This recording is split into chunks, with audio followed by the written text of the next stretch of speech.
guys! Kumusta kayong lahat? Welcome ulit sa aking mini vlog! Tara at samahan niyo muna kami sa aming unang gala na kasama ang daddy namin. Panoorin niyo lang pala kami guys. Kakarating nga lang ng daddy namin kaninang madaling araw pero heto, paalis kami kahit gabi na. Syempre ang outfit ng kumari nyo ay hubadera na naman.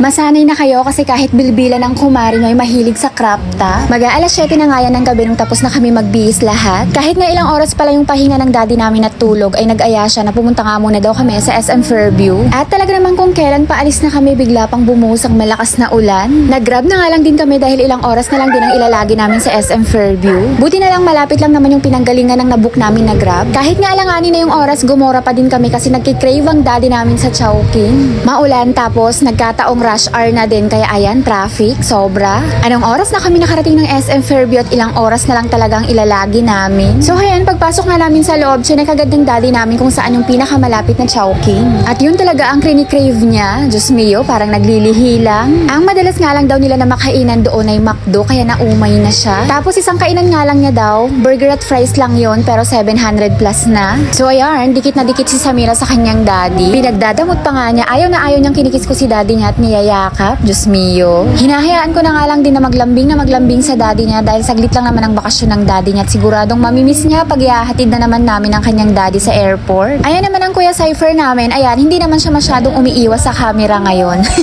Wala nga masyadong tao ng araw na yan sa SM Fairview at Martes ata yan. So ayan, nandito na kami sa Chowking na pinakamalapit kung saan kami bumaba. Kung saan ako unang dinate ng aking husband, yes po, kahit hindi nyo tinatanong, dito niya po ako unang dinate. Saksi ang SM Fairview sa unang date namin. Charis. Dito niya ako unang inayang manood ng sine at dito niya ako sa mismong Chowking inayak kumain after namin manood. Pagkatapos nga namin kumain ay nag-aya mag-ice cream si Samira dahil sa tapat ng Chowking ay may nakapwestong ice cream. Hindi nga namin naubos yung in-order namin kaya tinake out ko na lang, sayang naman kasi. At Diyos mio, at pagkamahal naman pala ng ice cream na itinuro ni Samira, 129 pesos ata or 139 pesos, ganyan lang kalaki kung di ako nagkakamali. Yan nga yung pangalan ng ice cream, Singapore ice cream, kaya naman pala. Syempre kung meron ng Samira Marien, meron din ng kuya Cypher namin, kaya Diyos mio, dalawang ice cream pa lang, magkano na? Hindi na ako bumili sa akin dahil puputok na yung tiyan ko sa kabusugan. Pagkatapos nga namin bumili ng ice cream ay nag-aya ang daddy namin na pumunta kami ng SM store. Tuwing nagvi-video call kasi sila ni Samira, walang ibang hiling si Samira kundi gusto niya daw ng Barbie house. Nag-promise din kasi siya na ibibili niya si Samira pagka uwi. Hindi ko din agad binili si Samira kasi gusto ko talaga na yung daddy niya ang bumili at sila yung pumiling dalawa. Tinatanong na nga din ng daddy namin kung anong gusto ni Kuya Cypher na ipabili. At heto na nga at nakakita na agad ng Barbie house si Samira. At talaga namang mapapapikit ka na lang sa presyo.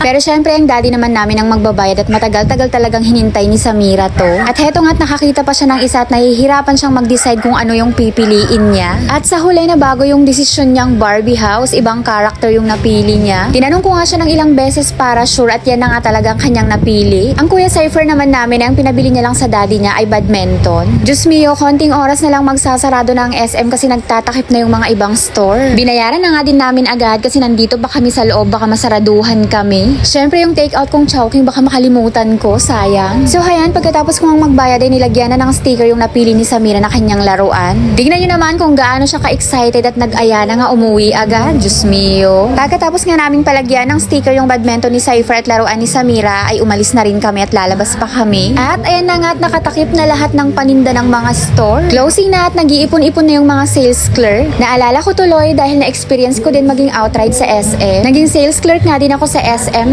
Baliwa. Pag ganyang closing nga yung duty ko, meron pang meeting after makauwi, lalo na pag may parating na mga sale. Paglabas nga namin ng SM Fairview, Diyos mio, napakalakas ng ulan. Marami ang stranded na kagaya namin, lalo na wala din kaming payong. Excited pa naman nang umuwi to si Samira at gusto niya nang laruin yung kanyang binili. Lumipat na nga lang kami dito sa annex at magagrab na lang kami ulit pa uwi. Tumila naman na yung malakas na ulan pero may ambon-ambon pa din.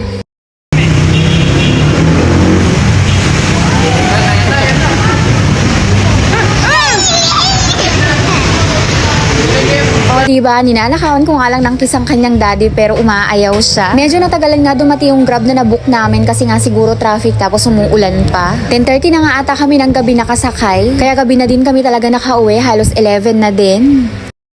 Isa ka din ba sa naghahanap ng authorized distributor ng I Am Amazing Pure Organic Barley? Or naghahanap ka ng mabibilhan online kaso nga lang nag-aalangan ka kasi baka makabili ka ng fake? Good news guys, dahil isa akong authorized distributor ng I Am. Pwede nyo pong hingiin ang picture ng aking ID through Messenger para ma-scan ninyo at makasiguradong legit. Sa mga hindi po nakakaalam, sila po ang Board of Directors, founder at owner ng I Am Worldwide. Nationwide at international po ang ating shipment. Ako po mismo ang magpapack at magpapaship para makarating sa inyo ang authentic na Amazing Pure Organic Barley. Para po sa gustong mag-avail at magpa-member, i-direct message nyo lang po ako sa aking personal account. Available din po si I Am Amazing Pure Organic Barley at iba pang product ni I Am Worldwide sa aking TikTok shop at sa aking shop sa Shopee. Ilalagay ko po ang mga links sa comment section maging ang aking personal account.